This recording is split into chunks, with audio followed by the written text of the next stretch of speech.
Hôtel de Matignon, 10 heures. La garde républicaine aux couleurs d'apparat en place. Anatole Koliné Makosso fait son entrée. Le chef du gouvernement congolais est reçu par Elisabeth Borne, première ministre de la République française. Accompagné des ministres de l'enseignement supérieur, de la culture et de la communication, il s'est agi pour les deux personnalités de passer en revue les bonnes relations de coopération et d'amitié entre les deux États. Les questions liées à la culture, à la formation des cadres, à l'environnement et au climat, à l'agriculture, aux forêts et à l'économie ont aussi fait l'objet d'échanges.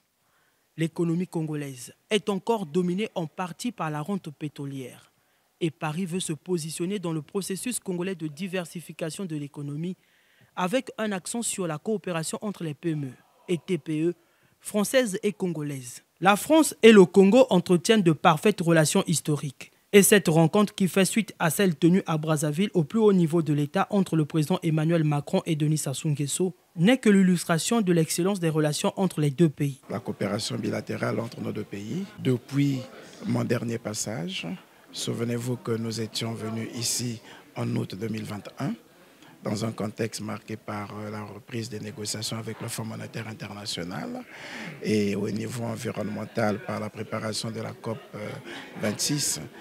Nous avons bénéficié à l'époque de l'appui de la France pour nous permettre de conclure de nouveau le mémorandum en vue de la facilité élargie de crédit avec le Fonds monétaire international. Et il y avait un certain nombre d'échéances que nous devrions de suivre ensemble. Ça nous a conduit aujourd'hui à la 3e revue. On avait donc besoin d'évaluer tout ça et de constater avec beaucoup de satisfaction la bonne mise en œuvre de ce mémorandum, des actions qui avaient été entreprises depuis là, de constater aussi avec satisfaction la convergence de vues entre nos deux pays et entre le président de la République et le président Macron, s'agissant des questions liées à la préservation de l'environnement, à la lutte contre les réchauffements climatiques, mais aussi d'assurer le suivi en guise de service après-vente de la visite effectuée par le président Emmanuel Macron à Brazzaville.